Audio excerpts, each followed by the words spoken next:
Bueno, buenas Genial, tardes buenas. a todos. Una gran concurrencia, por suerte, así que bueno, nada. En primer lugar, bueno, para los que no me conocen, yo soy Cecilia García Román, soy coordinadora de la comisión, así que bueno, en representación de la comisión queremos agradecerles por la gran concurrencia que ha tenido el panel del día de hoy, lo que demuestra en definitiva, una vez más, la importancia que tiene la comisión de jóvenes, no solo por la cantidad de personas que moviliza, sino porque la participación en cada una de las actividades que se han propuesto de la comisión demuestran la pluralidad que existe entre sus miembros, lo que se evidencia como hoy en la gran diversidad de temas y posturas. Eso nutre el debate y permite en definitiva que el rasgo pluralista de la comisión se mantenga por sobre todo. Antes de dar inicio con las exposiciones del día de hoy, queremos aprovechar la ocasión para recordarles el importante trabajo que se viene haciendo desde hace años en la comisión que hoy encabezamos, que incluyó 7 encuentros exclusivos de jóvenes desarrollados en distintas provincias como ser Santa Fe, Buenos Aires, Corrientes, y los que hubo más de 1000 participantes. Es que para la comisión siempre ha sido fundamental construir un espacio en el que los jóvenes de todo el país que representan distintas posturas dogmáticas tengan lugar, y eso se plasma en el panel del día de hoy, integrado por representantes de Corrientes, Santa Fe, Mar del Plata, Mendoza. Del mismo modo, y gracias al apoyo de las universidades que representamos, la comisión ha realizado diversas actividades encabezadas por reconocidos dogmáticos internacionales, como ser los profesores Sánchez Lázaro, Mirenchu Corcoy, Roger Matthews, Ortiz de Ubina, lo que en definitiva no hace más que reflejar el crecimiento de la comisión y evidencia la necesidad de seguir consolidando este espacio plural de jóvenes y forjar al futuro un espacio autónomo en el que todas las voces sigan teniendo lugar del modo en que en definitiva ha ocurrido hasta hoy. Así que bueno, sin más le doy la palabra a Fernando Vázquez Pereda, que es otro de los integrantes de la comisión.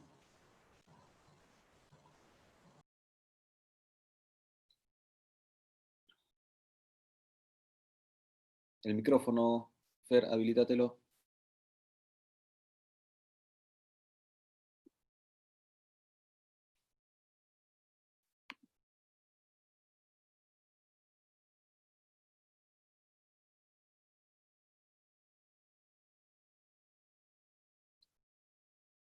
Fer, no se te escucha, tenés que habilitarte el micrófono porque no te escuchamos.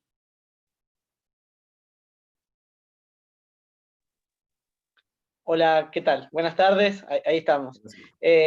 Buenas tardes a todos, a todas, los docentes. Muchas gracias, y adherirme un poco al agradecimiento que dijo Cecilia. Un poco queríamos hacer nosotros tres un recuento de lo que viene haciendo la Comisión de Jóvenes, obviamente a nivel institucional, más allá de que hoy en día somos nosotros tres los coordinadores. Esto es un trabajo que formalmente, materialmente había empezado antes, pero formalmente en el año 2017, en el Congreso, en el Encuentro de Córdoba, en el de profesores mayores, se decidió crear la Comisión de Jóvenes, en el cual tuvo representación de la Universidad de Buenos Aires, bueno, con Nadia, que está acá presente, con Victoria Gigli de la Universidad de Rosario y con Nicolás Ramírez de la Universidad Austral. Se decidió darle la creación de esta comisión. Por supuesto que ya en el año 2018, esto es importante, se hizo el primer encuentro, por así decirlo, en el cual la Comisión de Jóvenes tuvo la coordinación completa de este encuentro, se encargó de toda la organización. Fue en la UBA en el año 2018, en la cual asistieron más de 250 personas, hubo 70 ponencias, y terminó con una conferencia de cierre del profesor emérito Raúl Zaffaroni, profesor emérito de la Universidad de Buenos Aires. En el 2019, el año pasado, ya el segundo encuentro que formalmente se encargó pura y exclusivamente la Comisión de Jóvenes, más allá de los encuentros que se habían hecho antes, como habíamos dicho, en Rosario se hizo el encuentro en el cual también asistieron 200 personas, hubo gran cantidad de ponencias, y la conferencia de cierre también estuvo a cargo de un profesor titular de la UBA, el profesor Alejandro Sloca. En total, con todos los encuentros que venimos realizando, como dijo Cecilia, hubo más de 1000 participaciones. Por supuesto, como ustedes sabrán, estaba el encuentro programado del 23 y 24 de marzo de este año, el cual se suspendió, en el cual Ezequiel ahora va a dar más detalles sobre la continuidad de esto y cómo vamos a reprogramar, que no me quiero meter ahí, después te voy a dar la palabra. Y sí, como dijo Ceci, también hacer un breve reconto de las actividades que se vinieron haciendo desde la anterior gestión y esta, en el cual ya desde el 2017 se comenzaron a hacer mesas redondas, es decir, mesas en las cuales nosotros docentes, jóvenes docentes, pudimos tener participación e interactuar con docentes de otras universidades y de otros países. En el 2017 estuvo el profesor Íñigo Ortiz de Urbina, en el 2018 con el profesor Roger Matthews, profesor de criminología de la Universidad de Kent, también en 2018 la profesora Miren Chucorcoy de la Universidad de Barcelona, y el año pasado, ya como primer encuentro, se transmitió una conferencia del profesor Sánchez Lázaro en octubre del año pasado. A su vez, no nos olvidamos que se han presentado varios proyectos de investigación, puntualmente 7 proyectos de investigación, que agradecemos a todos los que tomaron esa iniciativa, los cuales se van a retomar, por supuesto, una vez que nos podamos encontrar todos y poder debatirlos entre todos y darnos un abrazo, como es la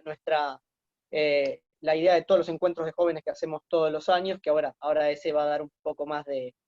detalles. Y por supuesto también invitar a que todo lo que sean actividades de todos los docentes y todas las docentes, que por favor nos las hagan llevar, que hagan extensivas estas invitaciones, porque es muy importante seguir creciendo en este espacio de jóvenes que ya han conseguido nuestros predecesores y predecesoras, y ahora nos toca a nosotros seguir el camino. Así que bueno, no quiero robarle más tiempo, te doy la palabra a ese para que sigas adelante.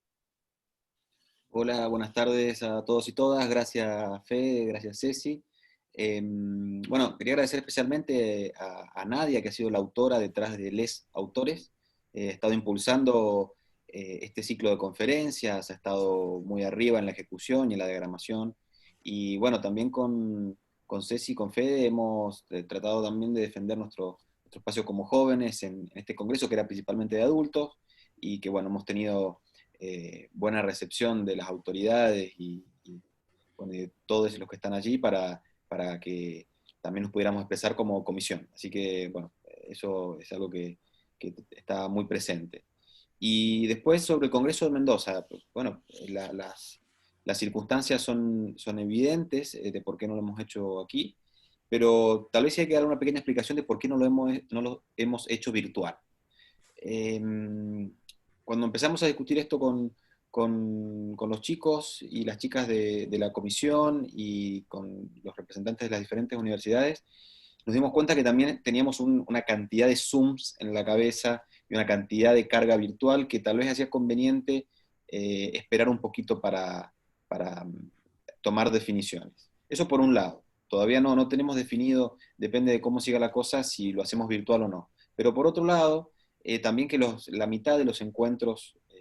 de jóvenes, de los congresos, tiene que ver con la interacción personal, tiene que ver con sentarnos a cenar, con compartir nuestras experiencias de las diferentes partes del país, con federalizar, y eso se perdía un poco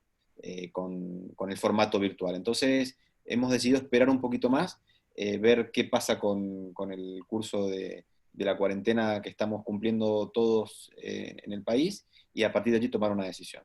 Así que, bueno, estamos expectantes, pero lo tenemos en mente, lo tenemos presente, y en cuanto esto afloje un poquito, vamos a lanzar para adelante. Así que no les robo más tiempo y les doy la palabra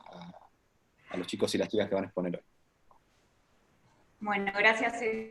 Bueno, no queremos robarle más tiempo a los expositores, así que vamos a arrancar con la primera exposición, que es la de Martina Guirado. Martina es de la República Federativa de Rosario, es abogada especialista en Derecho Penal de la Facultad Nacional de Rosario, doctoranda en Derecho de la misma facultad, y es adscripta en la materia de Derecho Penal 1. Actualmente se desempeña como defensora pública adjunta subrogante del Servicio Público Provincial de Defensa Penal en la ciudad de Rosario. El título de la exposición de Martina es Reflexiones sobre el famoso artículo 205, así que la escuchamos. Bueno, hola a todos y todas. Voy a hacer extensivo los agradecimientos, me siento muy halagada de poder participar con mis compañeros y compañeras de esta actividad. Y bueno, contarles que en esta ponencia, que se titula, como bien dijo Ceci, Reflexiones sobre el artículo 205 del Código Penal, voy a intentar tratar de compartir con ustedes quizás temas centrales que refieren a esta normatividad, no repasarla por entero, pero sí centrarme puntualmente en 3 cuestiones. La primera, que tiene que ver con lo político criminal; lo segundo, con algo que también es conocido por ustedes, que se trata de una ley penal en blanco; y luego discutir o poner en el tapete esto de si es un delito de peligro abstracto o si debe ser reinterpretado como un delito de peligro concreto.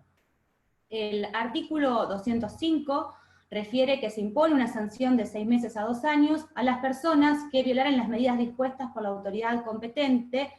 para impedir la introducción o la propagación de una epidemia. Como dije, tiene tradicionalmente una interpretación como un delito de peligro abstracto, que voy a intentar aquí contraponer, quizás con otra visión, al mismo tiempo que es claramente una ley penal en blanco. Antes de meterme en estos 2 temas que son el eje de mi exposición, me gustaría detenerme en la cuestión de la política criminal. En un comienzo, para mirar los antecedentes y darnos cuenta o tener presente que es en el proyecto de 1891 donde surge el artículo 205, tal cual después pasa al Código de 1921 y después termina rigiéndoles actualmente. La primera versión, que es la del Código de 1881-86, es en violación a las cuarentenas. Y después se decidió, insisto, en el proyecto de 1891, que debían protegerse, en definitiva, no solamente sobre las cuarentenas, sino cualquier tipo de norma que intente proteger a la sociedad frente a una epidemia. Esa misma normatividad se mantuvo tal cual hasta la actualidad, y solamente hubo un agregado de un segundo párrafo en el que mucho no interesa profundizar porque tuvo muy poco tiempo de vigencia, y porque esa modificación, que fue por la ley 11.903, solamente hizo un agregado, un segundo párrafo, que nada afecta lo que hoy nos trae aquí en relación al 205 tan debatido en estos tiempos de pandemia. Es importante que también nos detengamos a conocer que, por ejemplo, el proyecto de Leven, de Soler, previeron no solamente la sanción de prisión de 6 meses a 2 años, sino que se preveía la pena alternativa de multa. Y esto es importante porque después, si nosotros prestamos atención a lo que más recientemente tenemos en el anteproyecto de 2006, el anteproyecto de 2014 y en el proyecto actual de 2019, esta situación de la pena alternativa de multa con prisión no va a volver a repetirse. Sí es cierto que estos 2 anteproyectos y este proyecto de 2019 traen algo novedoso, que se agrega la protección a la zoopatía de la plaga vegetal. Es decir, que además del bien jurídico salud pública, al que también ahora me voy a referir brevemente en relación a esta pandemia, en estos proyectos últimos tenemos tratados la protección a las plantas y también a los animales. Es también oportunidad de esta difícil situación de pandemia para tratar y para observar qué están haciendo o qué hacen los países vecinos, qué hace la región, qué hace Europa, qué hace el derecho comparado frente a la misma situación que nosotros tenemos en el 205. Y es así que, por ejemplo, voy a hacer un análisis exhaustivo de todo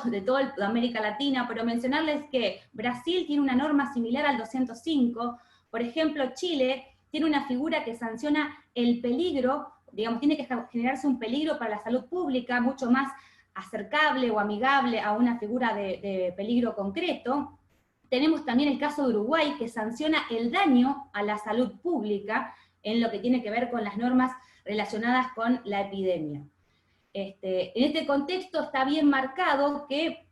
tenemos distintas opciones en cuanto a la fórmula legal en el contexto regional. A eso debemos sumarle que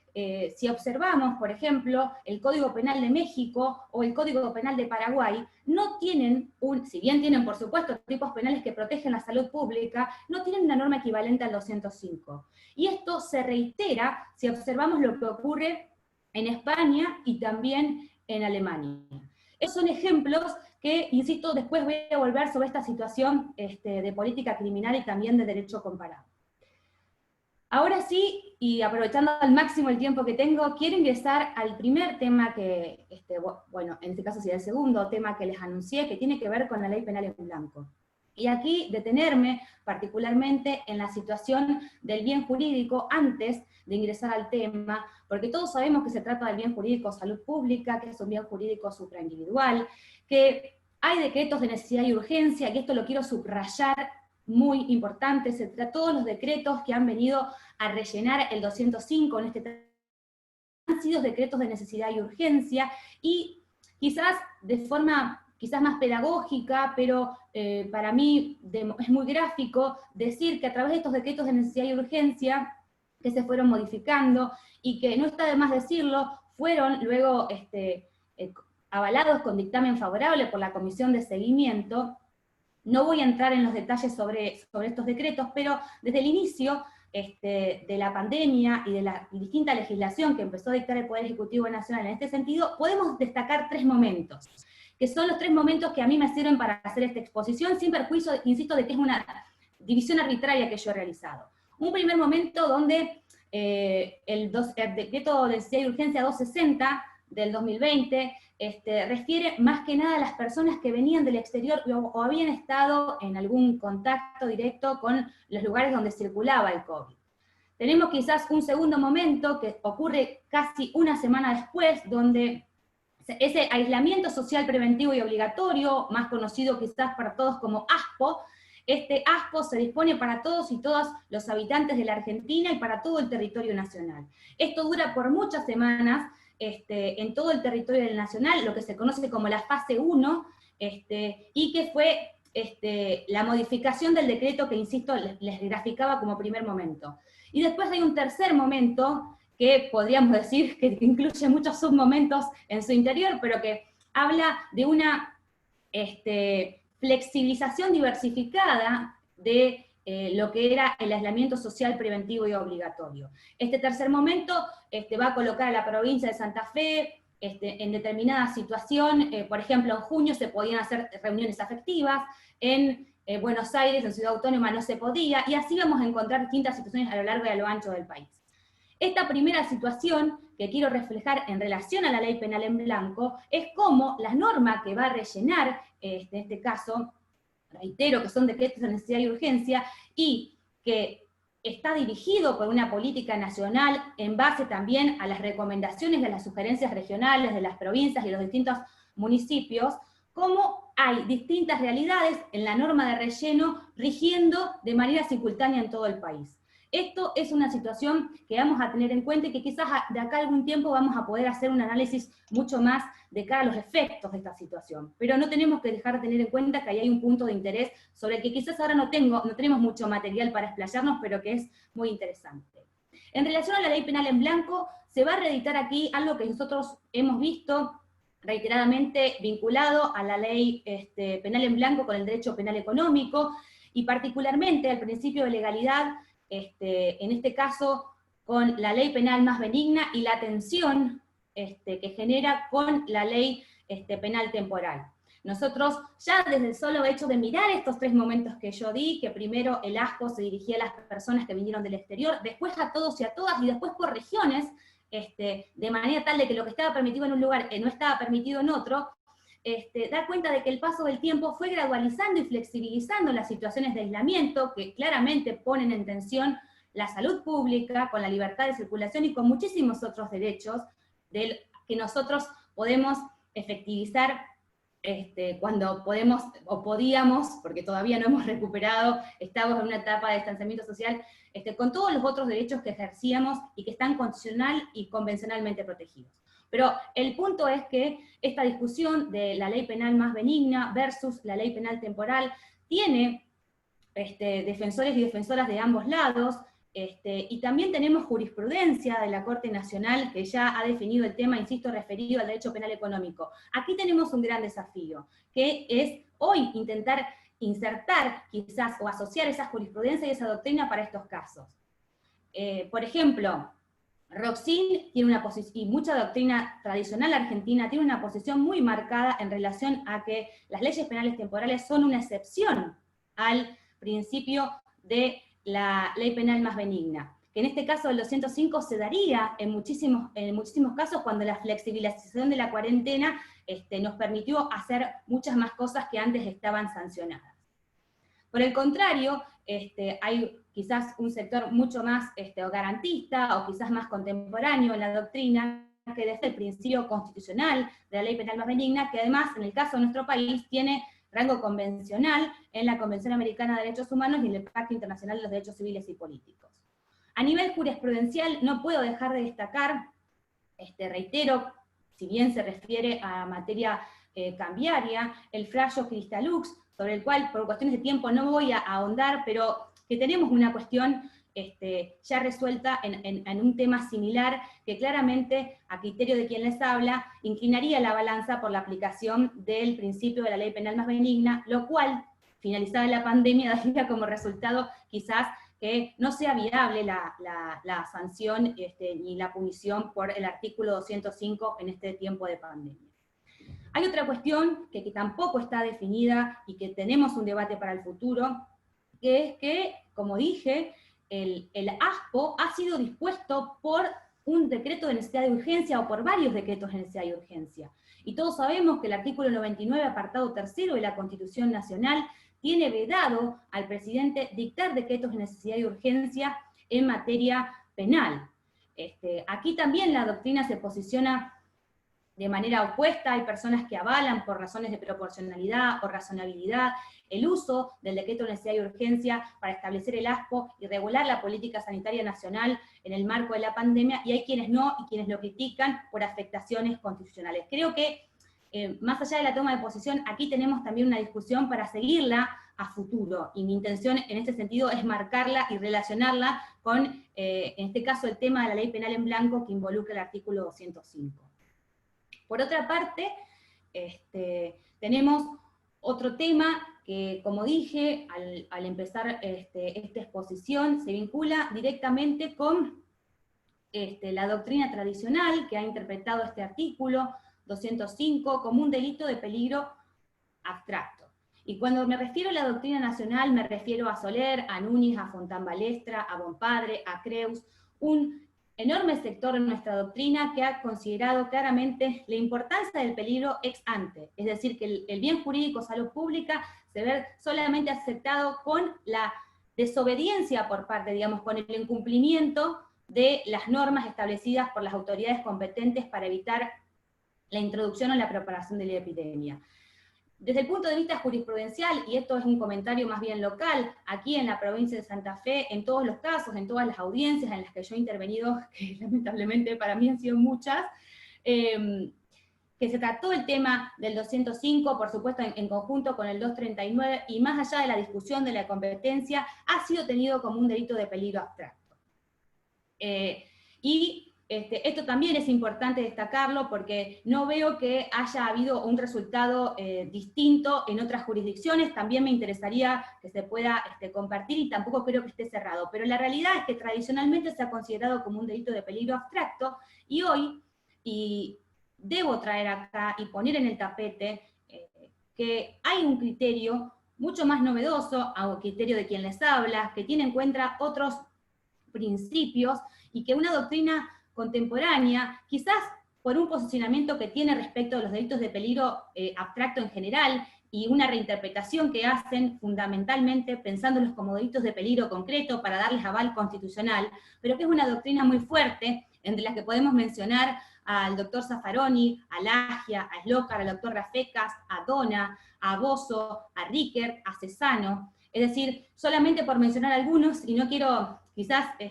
ahondar en nombres, pero sí graficar que hoy hay gran parte de nuestra doctrina contemporánea de mucho peso que interpreta que debe ser este artículo 205 considerado como un delito de peligro concreto, dándole entidad a la peligrosidad ex post. Es decir, y esto es muy importante,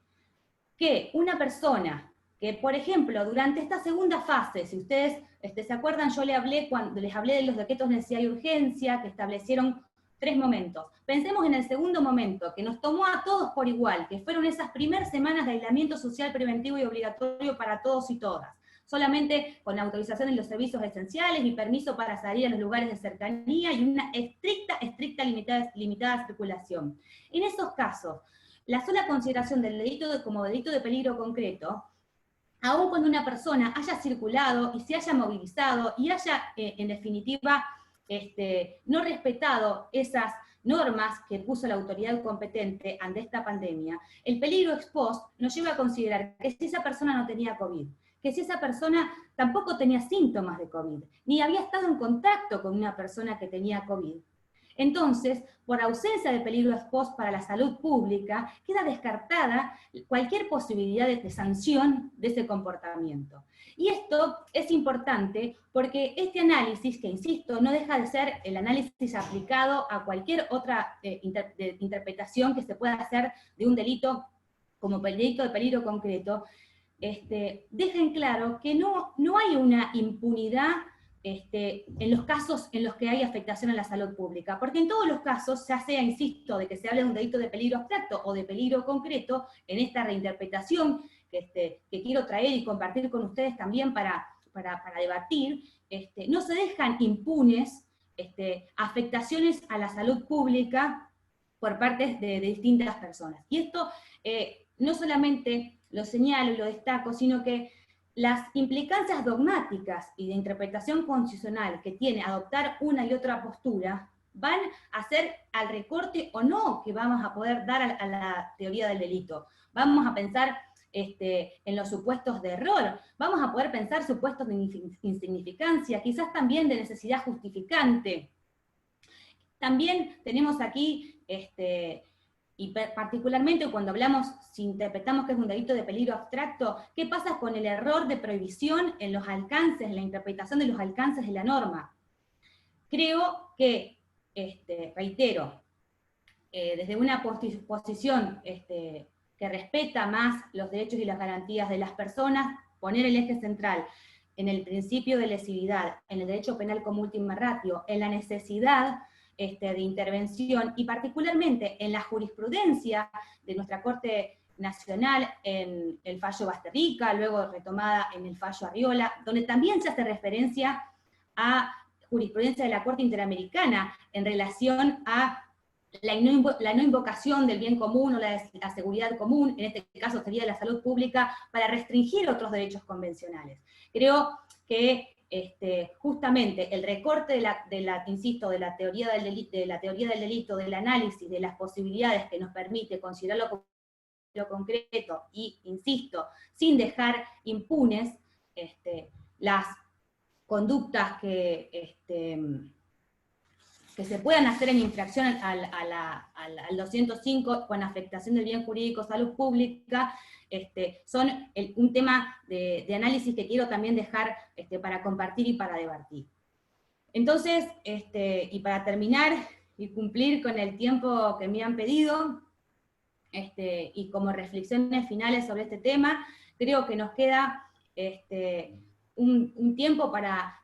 pensar y para próximos proyectos. Tenemos un proyecto actualmente en el Senado, pensar en qué tipo de legislaciones tenemos en América Latina en relación al artículo 205, qué tipo de sanción tiene, si tienen sanción de multa, si tienen sanción de prisión, si tienen sanción alternativa, que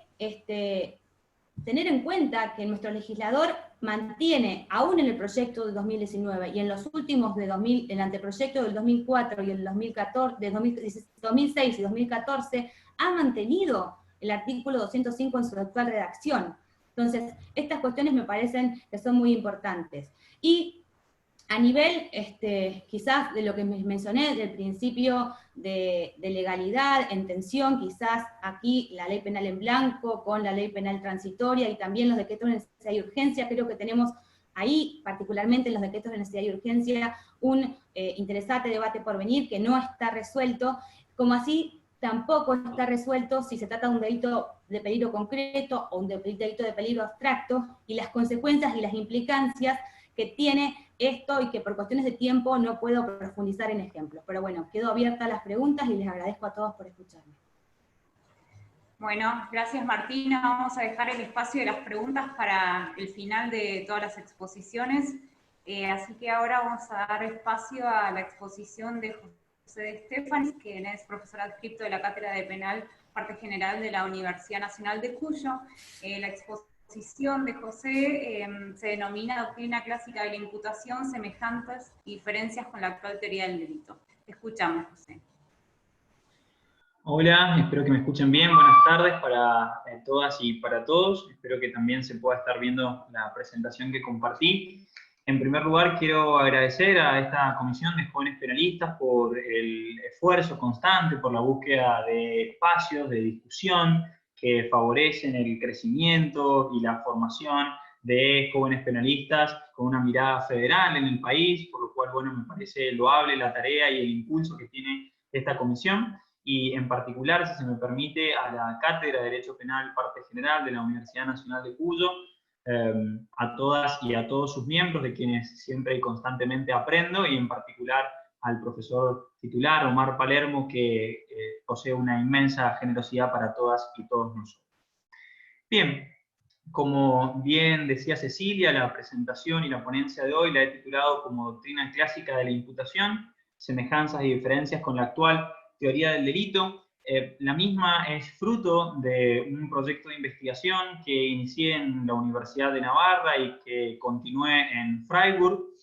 y tuvo como objetivo, desde un primer momento, la búsqueda en el marco de la filosofía y puntualmente en la filosofía moral, de ciertas estructuras que permitan fundar, justificar institutos a los cuales la dogmática jurídico-penal moderna utiliza a diario en la teoría general del delito. Debo anticipar a las conclusiones que en esta búsqueda justamente de fundamentos en la filosofía podremos apreciar muchos de ellos, y compartiré en especial uno de ellos para demostrar que no se trata de ideas meramente abstractas, sino que es posible vincular y aplicar a lo concreto. Bien, para ser respetuoso del término del tiempo de todas y todos, voy a reducir la presentación de la ponencia a brindar en primer lugar una noción general de qué es y qué se entiende por doctrina clásica de la imputación, cuál es su origen y su desarrollo, para luego centrarme en la forma de imputación que desde Joachim Ruska se denomina como imputación extraordinaria, y cuál es el aporte concreto y cómo puede verse beneficiada la teoría general del delito si asumimos una perspectiva como la hacen los pensadores clásicos. Ello será parte de las conclusiones. Bien, la doctrina clásica de la imputación es una ordenación sistemática que contiene un conjunto de categorías que son elaboradas y desarrolladas por la filosofía moral, que permite atribuir responsabilidad por un hecho, pero que no se circunscribe a la materia penal, sino que también es aplicable a otros órdenes normativos. Esta doctrina clásica de la imputación, diría yo que tiene sus semillas en el pensamiento aristotélico, que luego recibe importantes aportes del cristianismo, y en ello me refiero a la patrística, a Santo Tomás de Aquino, a la escolástica tardía, y hacia los siglos XVII y XVIII diría que es cuando adquiere el estatus de construcción o ordenación sistemática a partir de las contribuciones de Samuel Pufendorf, Christian Wolff, Joachim John Daries, por citar algunos autores del humanismo y la ilustración, que tiene como último gran valor a Immanuel Kant, y como enseña Sánchez Ortiz, no solo es el último gran valor, sino que también sería Kant el precursor de su abandono. Abandono que luego llevaría adelante fundamentalmente por la importancia que tuvo como corriente del pensamiento humano el pensamiento hegeliano, y ya en la ciencia penal moderna Feuerbach, los propios penalistas hegelianos, me refiero a Abeck, Bergner, Husserl, por citar algunos ejemplos, y ya este abandono sería aún más marcado con la llegada de la teoría moderna del delito, me refiero al causalismo, neocantismo, finalismo y funcionalismo. Es recién, diría yo, hace 50 años, hacia tal vez la segunda mitad del siglo pasado, cuando esta doctrina de la imputación vuelve a ganar fuerza en el ámbito penal y vuelve a tomarse en el marco de la discusión de la dogmática, gracias a Joachim Ruska, quien reordena, reconstruye las categorías de la doctrina clásica.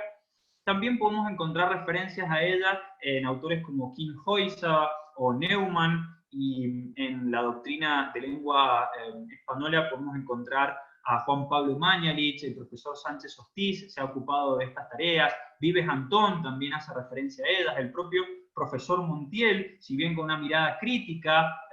puntualmente por ejemplo de las incumbencias, denota un conocimiento de las estructuras del pensamiento clásico. ¿En qué consiste la doctrina clásica de la imputación? Bien, esta doctrina, como bien señalaba, permite atribuir responsabilidad por un hecho, bajo determinadas categorías y fundamentalmente dos juicios propiamente de imputación, como lo es la imputación de primer nivel, que los clásicos denominan imputatio facti, y la imputación de segundo nivel, que los clásicos denominan imputatio iuris. Entre estos dos juicios de imputación media un juicio de naturaleza distinta, que es de valoración o subsunción, si se quiere, que podría llamarse aplicación de la ley al hecho, applicatio leis ad factum. Bien, para no extenderme más de la cuenta y no presentar en definitiva cuál es la tesis central de este trabajo, me voy a limitar a señalar en qué consisten los juicios de imputación y en particular cómo la imputación extraordinaria permitiría a la teoría general del delito justificar determinados supuestos con los que trabajamos a diario y brindamos fundamentos o justificaciones muy diversas. La doctrina clásica nos dará un argumento, según entiendo, para reunir los mismos y con una característica analítica y explicativa poder dar respuestas a él. En la imputación de primer nivel y de segundo nivel, el foco está puesto en la libertad.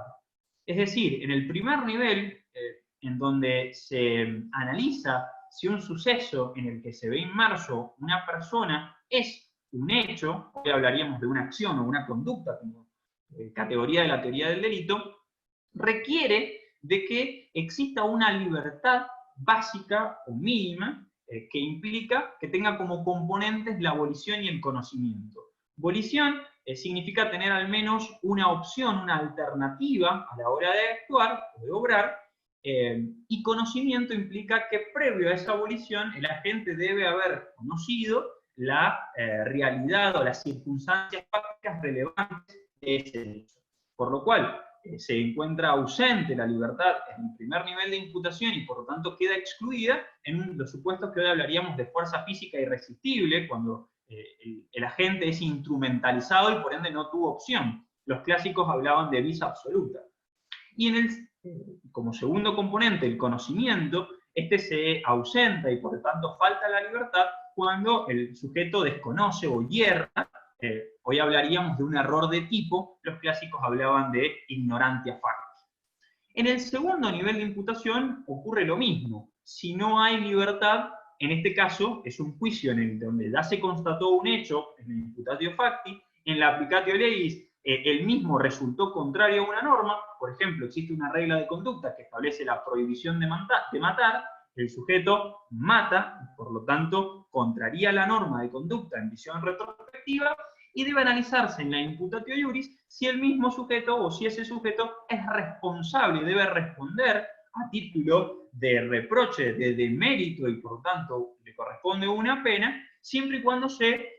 acredite una libertad, pero ya más bien plena en su actuar. ¿Qué implica la libertad plena? Implica que exista voluntariedad, es decir, que el autor actúe movido por razones o motivos, y el saber o obrar a sabiendas implica que el sujeto no solo conozca que está matando, sino que sepa que matar está prohibido. Es decir, hoy hablaríamos de un conocimiento del antijudicial.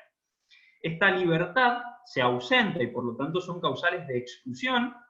en lo que hoy hablaríamos de supuestos de necesidad exculpante, los clásicos hablaban de vis moralis, y en los supuestos de error de prohibición, con la terminología actual, de ignorantia iuris, según el pensamiento clásico. Bien, entonces se ha dicho que el foco de atención en ambos niveles de imputación está en la libertad. Y por lo tanto, cuando ésta se ausenta, ya sea en el primer nivel porque falta volición o conocimiento, o en el segundo porque falta voluntariedad o saber, no se le puede imputar ese hecho o atribuir a título de reproche. Ahora bien, los clásicos elaboraron y desarrollaron puntualmente Samuel Pufendorf, aunque existen antecedentes también en Aristóteles y Santo Tomás,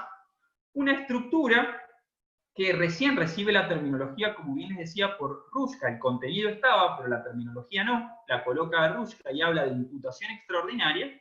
en aquellos supuestos en donde está ausente la libertad, es decir, en las 4 causales de exclusión que antes mencionaba y que son posibles, se pueden compatibilizar con supuestos de exclusión actual de la teoría del delito, pese a que se presente una causal de exclusión, pese a que esté ausente la libertad, los clásicos dicen que es posible aún responsabilizar a esa gente. ¿Y bajo qué fundamento? Bajo el fundamento de que la ausencia de libertad es en el momento del hecho. Es decir, no hay volición o conocimiento o no hay voluntariedad o saber al momento de actuar. La acción es non libera in se, dirán los autores clásicos.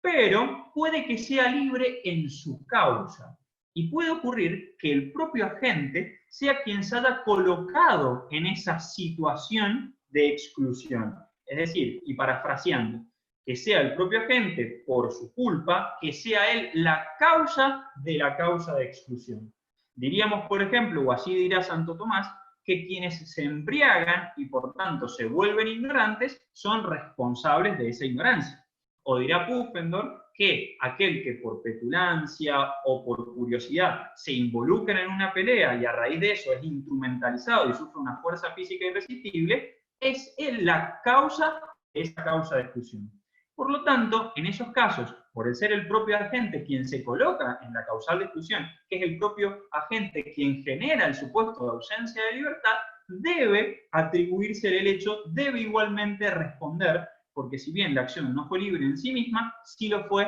en su causa. ¿Y dónde está el fundamento? Y de ahí deviene el aporte concreto que quiero poner de manifiesto y compartir con todas y todos para la teoría general del delito. Miren que el fundamento los clásicos lo colocan en las incumbencias, un término que los penalistas discutimos constantemente en la modernidad, las Obliegenheit, y el fundamento que brindan los clásicos es que la incumbencia consiste en condiciones que debe cumplir el agente, reglas o deberes más bien secundarios que debe cumplir el agente para mantenerse en condiciones de cumplir con la regla de conducta permisiva, prohibitiva o prescriptiva. De modo que, si existe una prohibición de cometer delitos, se deben evitar todas aquellas circunstancias que, contempladas ex ante, nos podrían llevar a cometer el delito. Por lo cual, a los sujetos les incumbe no embriagarse para no caer en ignorancia, les incumbe no inmiscuirse en una pelea para no ser utilizados como fuerza física irresistible, etc. Entonces, la incumbencia, y con el fundamento en que la libertad está presente, no en el acto en sí, pero sí en su causa, es decir, proponen una visión amplia de la actio libera in causa, sustentan que es posible igualmente responsabilizar a la gente por su hecho. Entonces, ¿cuál sería el aporte que la doctrina clásica estaría en condiciones de ofrecer y con el cual se vería beneficiada la moderna teoría del delito? Entiendo que el pensamiento clásico así planteado y puntualmente de la imputación extraordinaria, con sustento en las incumbencias y una visión amplia del actio libre en causa, serviría para brindar una amplia dosis de racionalidad y para explicar numerosos supuestos que a diario podemos advertir como causas de exclusión en la teoría general del delito. Y que nos demostraría que en realidad esas causas de exclusión no son tales y el sujeto responde. Me refiero a supuestos de falta de acción, de ausencia de acción, podría ser por fuerza física irresistible, cuando la gente es culpable o es causa de ese supuesto, en errores vencibles de tipo y de prohibición, cuando el propio agente es quien es responsable de ese desconocimiento, de esa ignorancia, y en supuestos de estados de necesidad exculpante, en lo que es el propio sujeto que crea el peligro que luego deviene en estado de necesidad. Por lo cual, entiendo que todo este grupo de casos pueden ser agrupados y puede responderse o justificarse la responsabilidad de la gente en todos ellos si se vuelve a las estructuras que proponen los pensadores clásicos de la imputación extraordinaria y la función concreta que cumplen las incumbencias y la visión amplia de la actio libera in causa. Eso es todo, espero no haber aburrido y les agradezco nuevamente a todas y todos por la participación y a esta comisión de jóvenes. Muchas gracias. Bueno, muchas gracias, José. A continuación nos va a hablar Federico Walker, es abogado especialista en Derecho Penal, máster en Criminología y Sociología Jurídico Penal y docente de Derecho Penal, parte especial, ayudante primera de la Facultad de la Universidad Nacional de Mar del Plata. Bueno, Federico es el enlace entre la Comisión de Jóvenes y la Comisión de Adultos, un querido amigo y un gran anfitrión en la ciudad de Mar del Plata el año pasado. Federico nos va a hablar sobre delitos contra la integridad sexual, y su ponencia se llama Delitos contra la integridad sexual, una interpretación de la inmadurez sexual. Adelante, Fede. Bueno, Fer, muchas gracias. Ante todo quiero felicitarlos, quiero felicitar a la organización y quiero agradecer que me hayan invitado a formar parte de este panel, porque para mí realmente es un honor y una gran alegría. El tema que propuse, como vos decías, apunta a revisar el concepto de inmadurez sexual que propone la doctrina nacional, y creo que hoy en día para trabajar sobre delitos sexuales y sobre violencia sexual en general es quizá indispensable adoptar una perspectiva diacrónica y tratar de tener presente en todo momento y al mismo tiempo de dónde venimos, por dónde estamos y hacia dónde necesariamente nos están marcando los cambios culturales y jurídicos que estamos atravesando, que tenemos que apuntar. Porque sin duda tenemos una deuda pendiente, venimos de un modelo normativo y de ejercicio de jurisdicción terriblemente machista, en el que la utilización de estereotipos de género y las situaciones de discriminación y negación de derecho hacia las mujeres víctimas de delitos sexuales eran o quizá en algún momento todavía son una constante. En el año 99 tuvimos un cambio importante con la ley 25087, cuando se sustituyeron los delitos contra la honestidad por los delitos contra la integridad sexual, pero claramente esa ley tuvo muchas fallas técnicas y las situaciones de discriminación y de negación de derechos no fueron resueltas. De hecho, de manera muy gráfica, Raquel Asensio señala cómo incluso con esta reforma el concepto de honestidad continúa gravitando en las decisiones de los tribunales, y dice, digo textualmente, las indagaciones vinculadas con la conducta previa o la historia sexual de la víctima son utilizadas por los tribunales como una manera de asegurarse que la protección del derecho penal se dirija a resguardar solo a las mujeres honestas. Lo que quizá más nos interesa a nosotros hoy, que es en lo que tiene que ver con lo estrictamente jurídico, quizá esos estereotipos de género o los mitos tan perjudiciales creados alrededor de la violencia sexual se manifiestan o se pueden advertir con más claridad en la interpretación de los tipos penales, en los juicios de tipicidad que se realizan con relación a los delitos sexuales, y consecuentemente, o al menos paralelamente, en lo que es la producción y la valoración de la prueba con relación a estos delitos.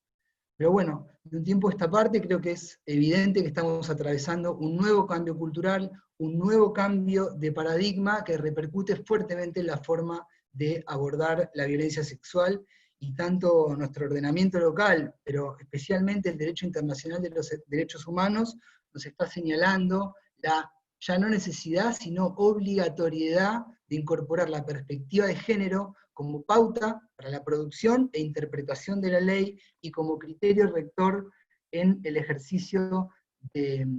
la actividad jurisdiccional. Y en este contexto y desde esta perspectiva es que creo que es indispensable poner en discusión una posible reinterpretación acerca de lo que implica la inmadurez sexual en los delitos sexuales. En general, la doctrina identifica la inmadurez sexual de niños y de niñas como fundamento del reproche en muchos tipos penales que están previstos dentro de los delitos contra la integridad sexual, como en la promoción y facilitación de la corrupción de menores, en la promoción y facilitación de la prostitución de menores de 18 años, en los delitos que están relacionados con la pornografía infantil, o en algunos casos también como fundamento de circunstancias agravantes de tipos básicos, como pasa, por ejemplo, en las exhibiciones obscenas agravadas. En esos casos lo que se considera es que el sujeto pasivo, en general menor de 18 años, aunque hay escalas menores, no ha alcanzado la plena madurez física y psíquica sexual y por lo tanto merece una protección especial. Estos tipos penales no toman a la inmadurez sexual como un elemento, valga la redundancia, del tipo, sino que lo hacen, como decía, como un fundamento del reproche. Pero en particular, en un solo caso, nuestro Código Penal utiliza la terminología inmadurez sexual como un elemento tipo, como elemento del tipo del abuso sexual por aprovechamiento de la inmadurez sexual, también llamado estupro, que está en el artículo 120 del Código Penal, que castiga determinados contactos sexuales con menores de 16 años, cuando estos contactos son logrados por el sujeto activo, aprovechándose de la inmadurez sexual del sujeto pasivo. Y creo que acá es donde se manifiesta un problema realmente grave. ¿Por qué? Porque la interpretación prácticamente, o creo, puede decirse unánime en la doctrina nacional, pone en grado de equivalencia esta inmadurez sexual con lo que identifica como inexperiencia sexual, y se habla de desconocimiento real o práctico sobre las cuestiones sexuales, falta de hábito en las relaciones sexuales, en sentido práctico y físico, no teórico. Si bien hay matices en algunos autores, de todas formas, creo que todos construyen su explicación sobre la inmadurez sexual o su concepto en base a esta equiparación. Y además de esto, nuestra doctrina y también la jurisprudencia sostienen que esta inmadurez sexual no se presume, sino que es algo que tiene que ser objeto de comprobación en el proceso. Está bien recordar para tener en cuenta que la legislación anterior a la actual identificaba únicamente como posible sujeto pasivo del estupro a la mujer honesta de entre 12 y 15 años de edad. Y si bien hoy tenemos un tipo penal con sujeto pasivo indiferenciado, porque puede ser sujeto pasivo tanto un niño como una niña de entre 13 y 16 años, lo cierto es que en la gran mayoría de casos vamos a estar frente a una intersección de situaciones de vulnerabilidad, porque generalmente vamos a estar ante una víctima que es mujer y que es niña. Y me parece que esa es una pauta muy importante para proponer una interpretación del tipo penal. Pero les decía que considero humildemente que esta interpretación tiene muchos problemas, que son problemas muy graves y que la tornan hoy por hoy inadmisible. ¿Cuáles son los problemas? Bueno, algunos de los problemas, puede haber muchos otros que yo no vaya a mencionar en este momento. Se aparta claramente de los estándares internacionales desarrollados en relación con el abordaje de la violencia sexual. Conduce a que durante los procesos en los que víctima o sus representantes denuncian este tipo de abusos, debe investigarse el pasado sexual de niñas y niños de entre 13 y 15 años como único mecanismo para determinar esa experiencia o inexperiencia en sentido práctico, y acarrea o genera una lógica discriminatoria porque rechaza como sujetos pasivos del delito, rechaza como menores con posibilidad de protección penal a aquellos que antes del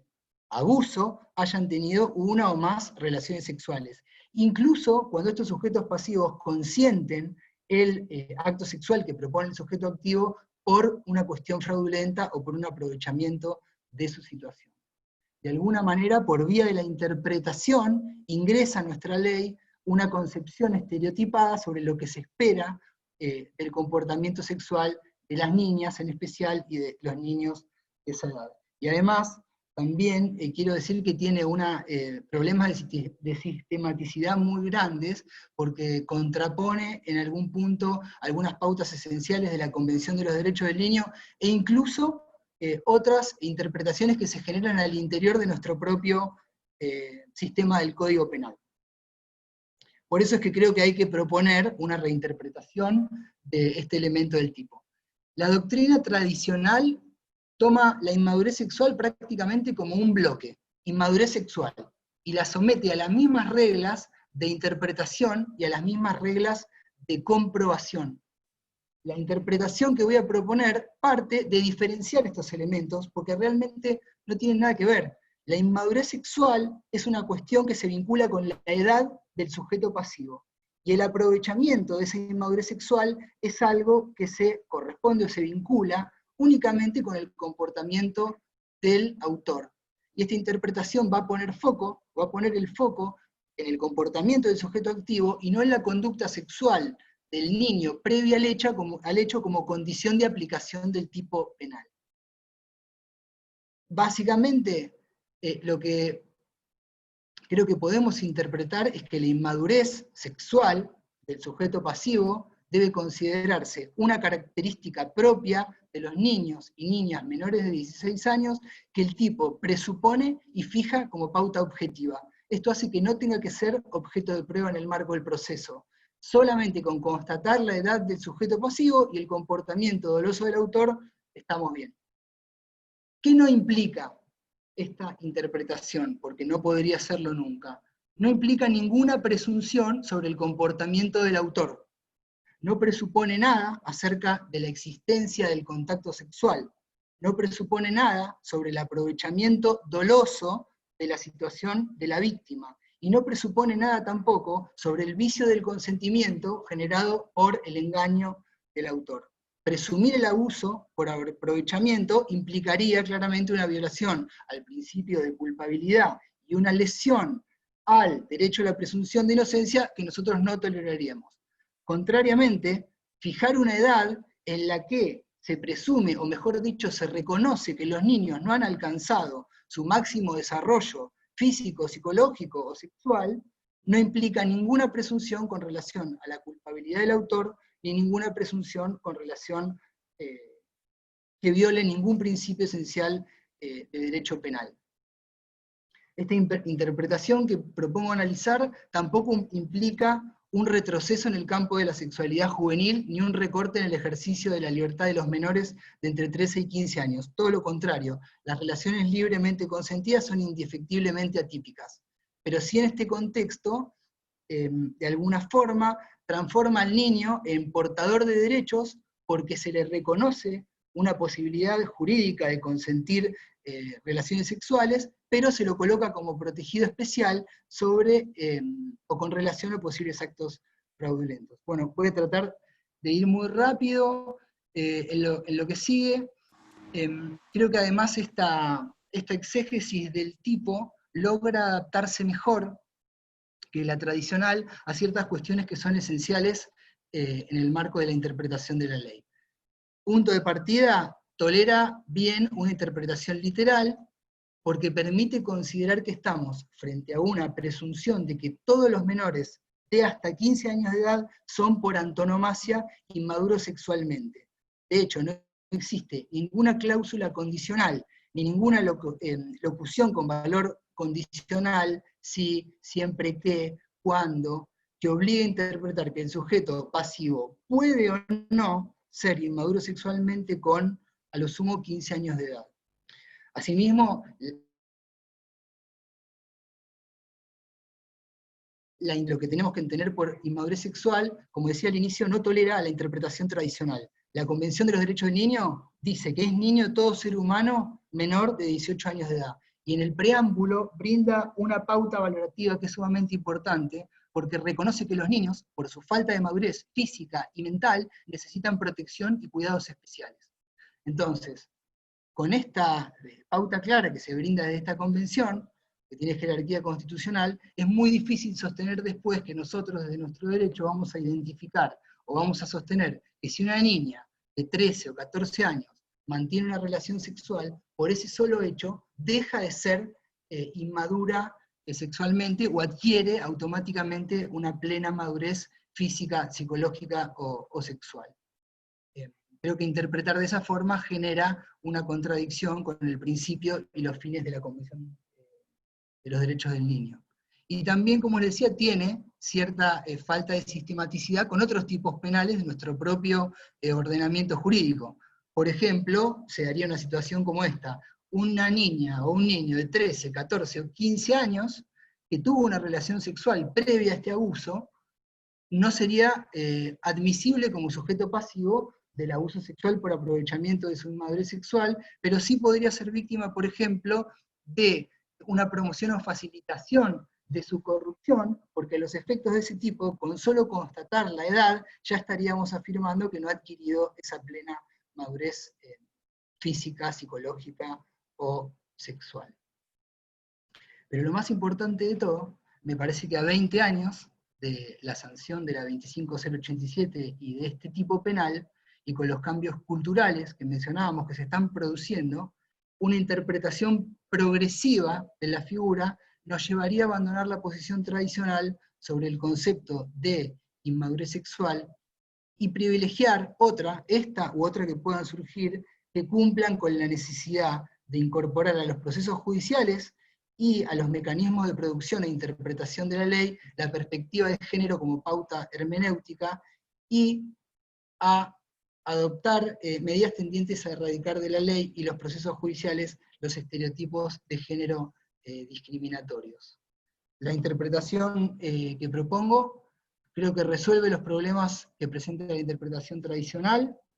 respeta los estándares internacionales desarrollados en el abordaje de la violencia sexual, evita que en el marco de los procesos donde se investiguen estos hechos deba investigarse el pasado sexual de niños y niñas de 13, 14 o 15 años para acreditar su experiencia o inexperiencia, cuando actualmente se considera que la habilitación para la producción de prueba relativa al comportamiento sexual de las víctimas de delitos sexuales genera que estos delitos permanezcan subdenunciados, es perjudicial para las víctimas, viola su intimidad, invierte el foco de pesquisa porque los convierte a ellos en investigados y reprochados, y de alguna manera perjudica la realización de juicios libres de estereotipos. De hecho, la Corte Interamericana de Derechos Humanos ya ha dicho que las pruebas relativas a los antecedentes sexuales de la víctima son en principio inadmisibles. La interpretación sortea también la lógica discriminatoria que subyace a la exégesis tradicional, porque protege contra este tipo de abusos tanto a los niños y niñas que han tenido relaciones sexuales previas como a los que no. Y de esta forma evita que las niñas sean castigadas por haber tenido relaciones sexuales y evita que sean excluidas del grupo que sí merece protección penal. De alguna forma lo que contrarresta o rompe es con el estereotipo de la niña buena o la mujer honesta. De todas formas, más allá de las interpretaciones que se puedan proponer, dado el alcance que ha tenido a lo largo del tiempo este elemento del tipo, creo que lo más conveniente en una futura reforma sería directamente eliminar la referencia a la inmadurez sexual y solo concentrarse o solo dejar prevista la cuestión relativa a la edad. Hasta que eso ocurra, podemos interpretar que la inmadurez sexual de los niños y niñas de 13, 14 y 15 años es una pauta objetiva que fija el tipo y que no requiere ser objeto de comprobación. Bueno, espero no haberme excedido mucho en el tiempo. Muchísimas gracias. Muchas gracias, Fede, por tu exposición, muy interesante. Ahora, en último lugar, va a hablar Andrea Quincose Vilalta. Ella es abogada y especialista en Derecho Penal y jefe de trabajos prácticos por concurso de la Cátedra A de Derecho Penal de la Facultad de Derecho de la Universidad Nacional del Nordeste, la UNE, y es vocal de la Comisión de Jóvenes. También tuvimos el gusto de que nos haya recibido muy bien en su ciudad natal, en Corrientes, y ella nos va a hablar, la ponencia, mejor dicho, se titula Necesitamos refuerzos, ustedes los de la cuarentena, reflexiones sobre la antijuricidad y cárcel a partir de un caso en tiempos de COVID-19. Andre, te damos la palabra. Hola, buenas tardes a todos y a todas.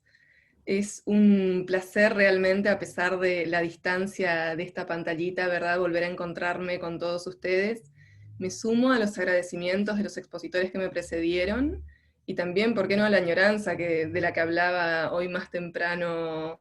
Ezequiel, cuando decía que habitualmente después de estos encuentros nos íbamos a comer y se producía un intercambio muy, muy fraterno. Eso es algo que realmente voy a extrañar después de concluir esta ponencia. Bien, en esta oportunidad elegí exponer ante ustedes un caso no para aportar una solución que pretenda zanjar ninguna discusión, sino para disparar en el auditorio una serie de reflexiones que, estén o no alineadas con mi visión, ¿verdad?, versan sobre la cárcel y valores jurídicos como salud y seguridad que de alguna manera deben garantizarse tanto para la población penal como para la ciudadanía extramuros. Para situarnos en contexto, el 21 de abril de este año, algunos de los pabellones de la unidad penitenciaria número 1 de Corrientes se encontraban en huelga de hambre reclamando mayor celeridad en la respuesta a los pedidos de detenciones domiciliarias y libertades condicionales al juzgado de ejecución de condena, que se encontraba en feria sanitaria hasta ese momento, atento a que la semana anterior un agente penitenciario que había estado cumpliendo funciones con normalidad dentro de la unidad dio positivo de COVID-19. Siendo ese el estado de cosas, durante un partido de fútbol en el pabellón número 10, la pelota vuela y queda en la concertina, es decir, el alambre de púas que separaba este pabellón de otro sector. Un interno autorizado por el celador más cercano trepa a un tejido metálico para recuperarla, y por un cortocircuito en la comunicación con el funcionario de la garita de seguridad, este último abre fuego contra el interno usando munición de goma, ¿sí? Esto, como era de esperarse, genera una reacción en la población de ese pabellón y en la del más próximo, comenzando a tirarle piedras y palos al garitero para que deje de disparar. El conflicto en estos dos pabellones se resolvió tirando gases y encerrando, no sin resistencia ni sin lesionados, tanto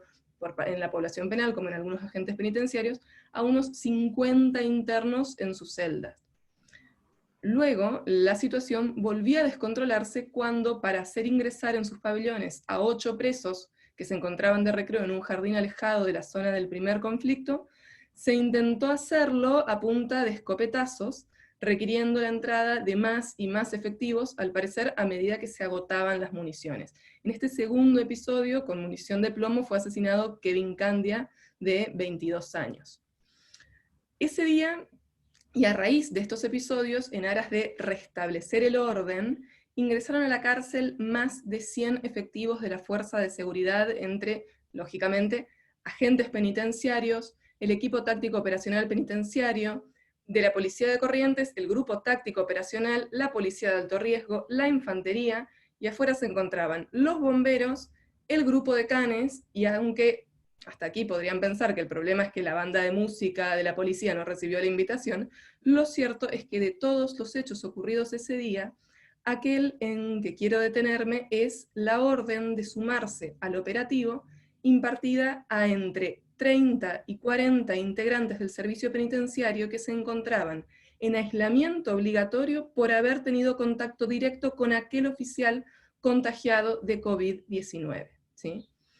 La cárcel ha sido uno de los focos de contagio más importantes en lo que respecta a la propagación del virus en Corrientes, siendo que el 17% de los 251 casos que registra la provincia se vincula al contagio del primer penitenciario y luego a la propagación entre otros agentes, sus familiares y los propios internos, habiendo tenido este episodio el 21 de abril un peso importante en lo que sería el análisis de la propagación del virus a partir de la cárcel. En este orden de ideas, cabe analizar la posible comisión del delito de violación de medidas sanitarias, dispuesto en el artículo 205 de nuestro Código Penal, y eventualmente también, por supuesto, los de propagación de enfermedades de los artículos 202 y 203, mediante este llamado a personal penitenciario que se encontraba confinado en aislamiento sanitario obligatorio y su posterior concurrencia a la unidad para sumarse a la represión, presentando algunos incluso síntomas de fiebre, ¿sí? Siendo este el caso, y considerando el tiempo acotado que se me ha asignado para la exposición, no hace falta detenernos demasiado en el análisis de los tipos penales de los artículos 202, 203 y 205. Para no pasarlo totalmente por alto, basta con decir que los dos primeros se tratan de delitos de resultado, en los que el contagio o propagación de la enfermedad debe efectivamente producirse, para lo cual deberíamos dedicar una importante cuota de análisis al nexo epidemiológico causal, para lo cual no hay tiempo, ¿sí? Respecto al aspecto subjetivo, considerando que las exigencias del 202 se satisfacen con un dolo eventual, y dada la coyuntura que se atraviesa, veo difícil la subsunción de este caso en el tipo imprudente del 203, pero lo traigo de igual manera a colación como un posible encuadre típico subsidiario, ¿sí? Ahora, en relación al 205, tratándose de un tipo de peligro abstracto, aquí no quiero entrar a polemizar con la expositora que me ha precedido, pero según la doctrina mayoritaria se trata de un delito de peligro abstracto, y sería un tipo penal que con la orden de concurrir como refuerzos y su consiguiente acatamiento ya podríamos considerar como consumado. También a las cuestiones de autoría y participación podríamos dedicarle una exposición entera, pero otra vez por cuestiones de tiempo vamos a esquivarlo, ¿sí? El punto sobre el que me pareció importante detenerme fue el de la contrariedad a derecho y por lo tanto, haciendo de abogado del diablo, analizar las eventuales justificaciones de este hecho típico, justificaciones que considero no concurren, ¿sí? La pandemia de COVID-19 ha dejado al desnudo cientos de falencias en los sistemas educativo, de salud, económico, que deben interpelarnos sobre cuán igualitario es el acceso a ciertos servicios, goce y ejercicio de derechos para la sociedad toda.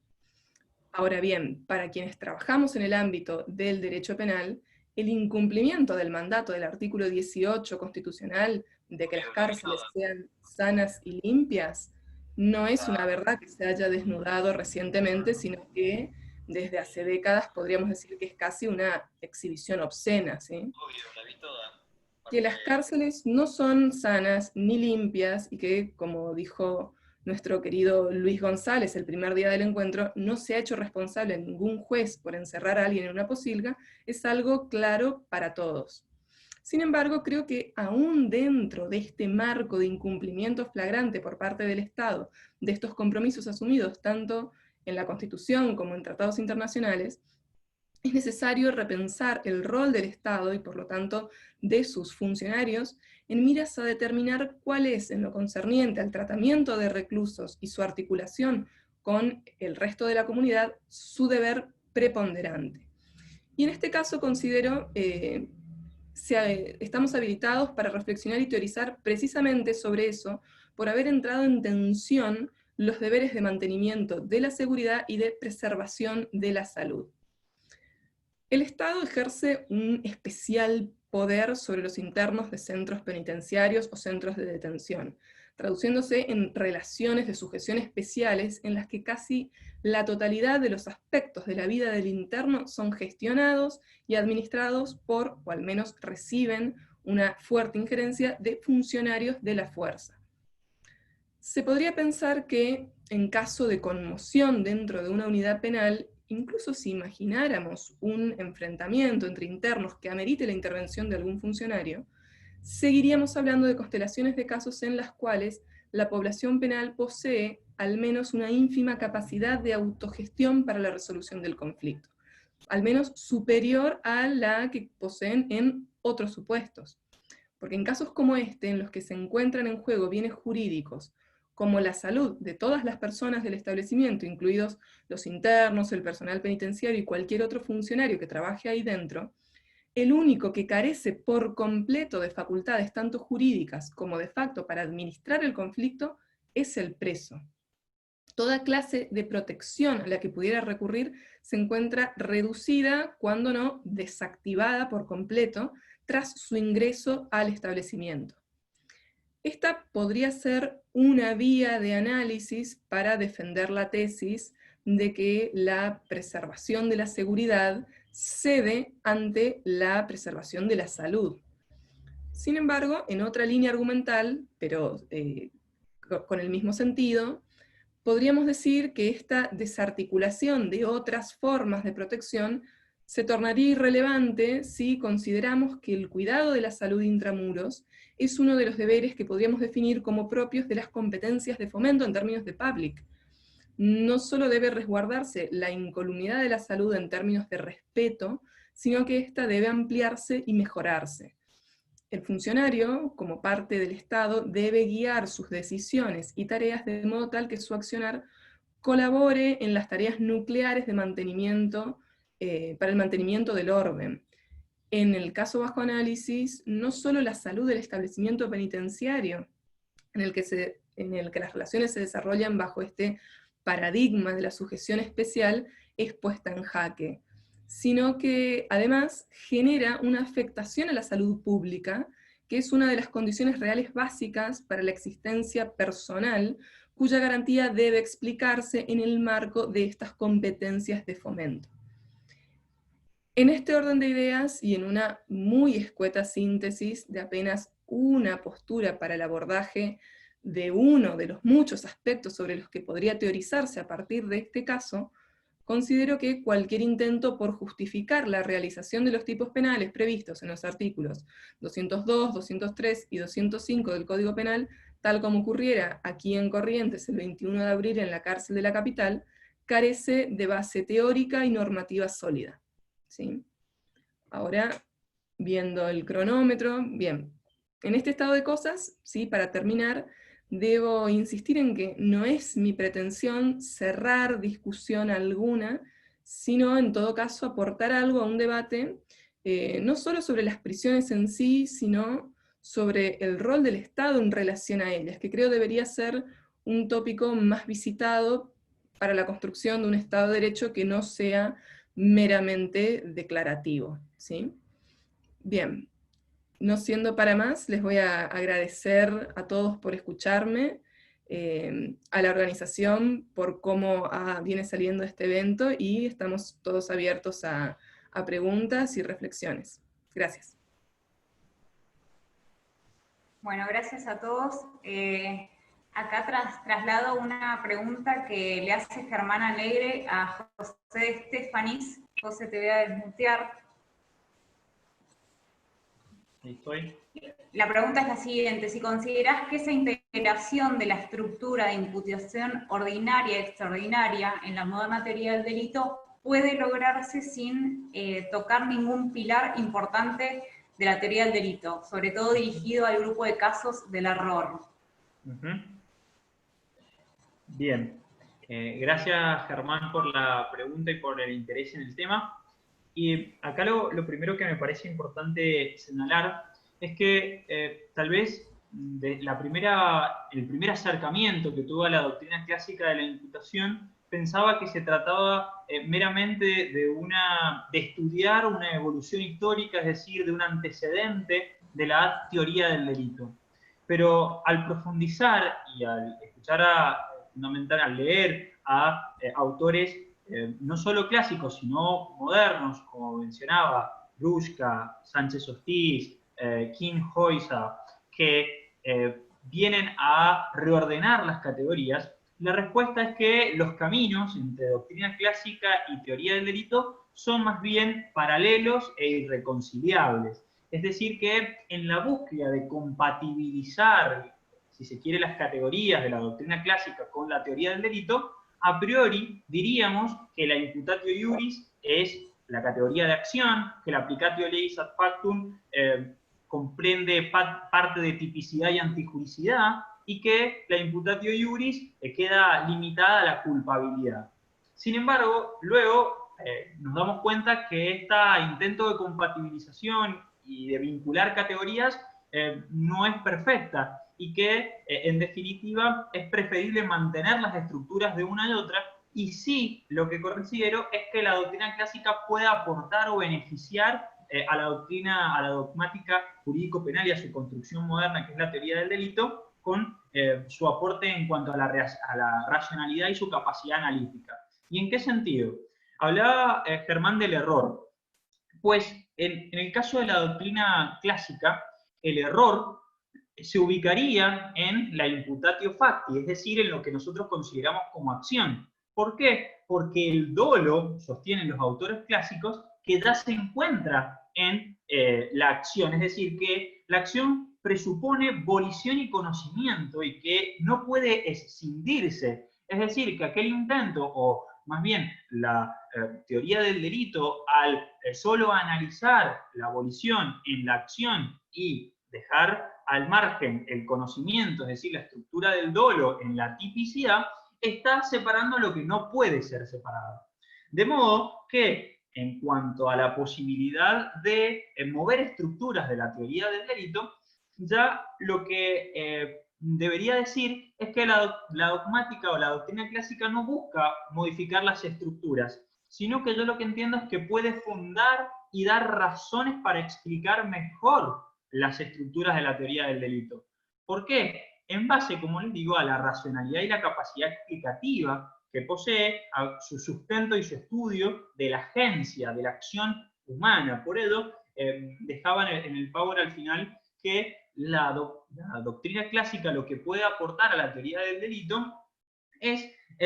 una perspectiva amplia del fenómeno penal a partir de la base del estudio, que es la agencia, la acción humana.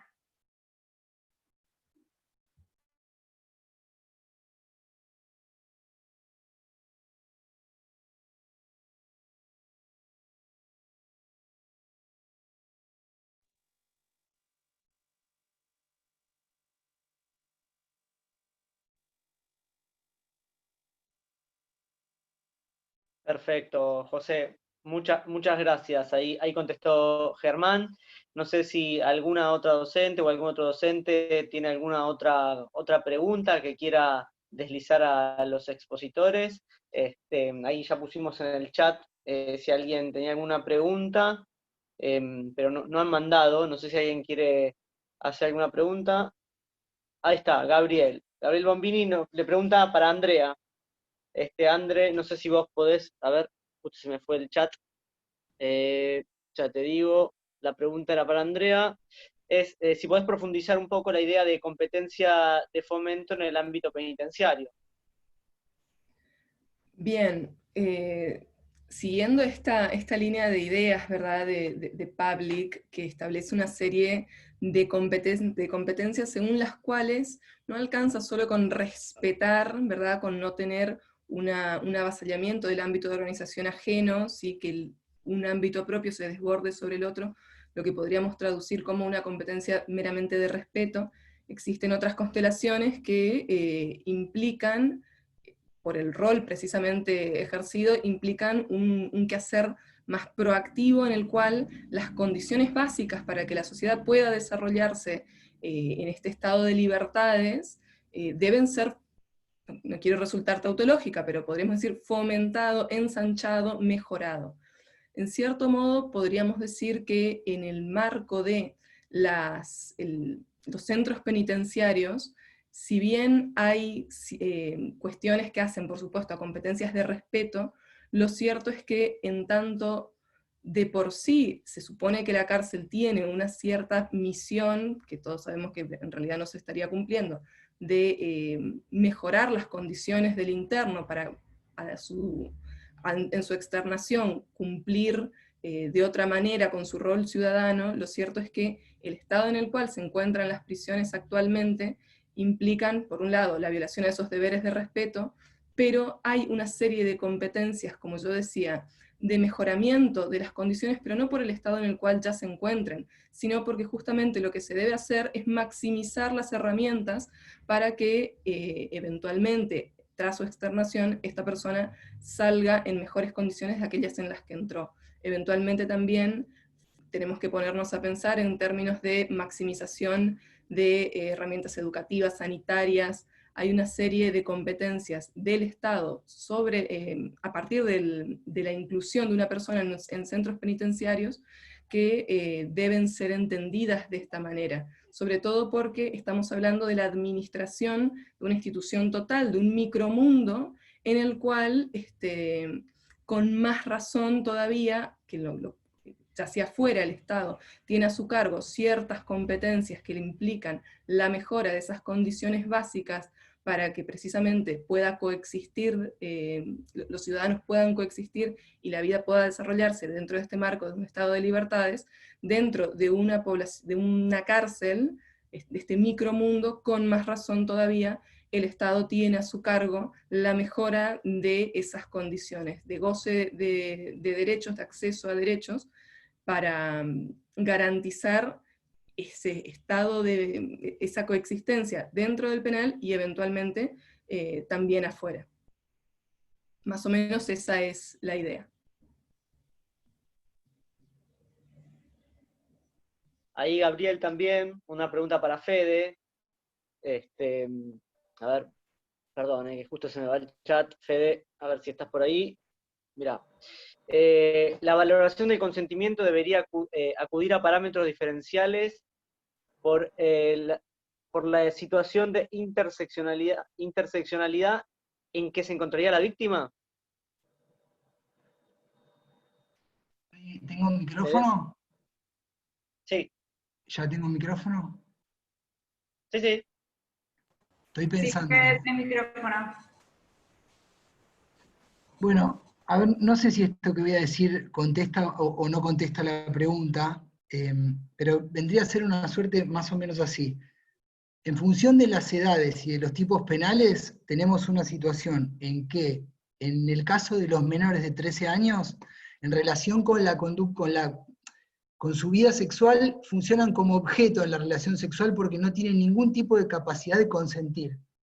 Ahí hay una presunción incluso con relación al abuso, que hoy por hoy está muy discutida.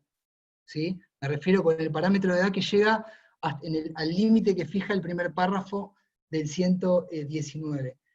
En relación con el consentimiento, a partir de la edad de 13 años y hasta los 16, sí hay un parámetro que es diferenciable, por supuesto del primero, donde funciona como objeto y no puede directamente consentir, el derecho no le reconoce la posibilidad de consentir una relación sexual, pero también tiene un punto de diferenciación con lo que pasa a partir del día en que una persona cumple 16 años. ¿Por qué? Porque la diferenciación está en que en ese periodo, que es el periodo que corresponde a esta especial protección que se brinda en el caso del abuso sexual por aprovechamiento, la protección está en relación con el fraude, ya no con la intimidación, con la violencia o con alguno de los medios comisivos que se enumeran en el primer párrafo del 119, sino, para decirlo de alguna manera muy gráfica, con el engaño.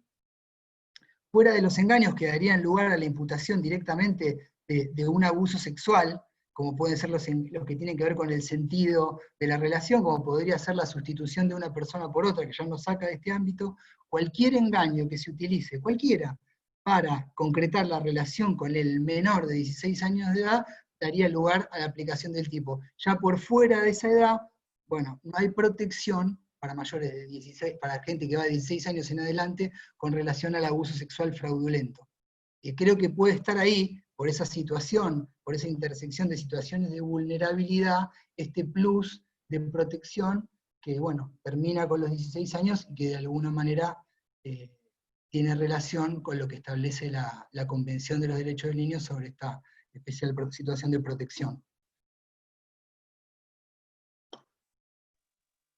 Muchas gracias, Fede.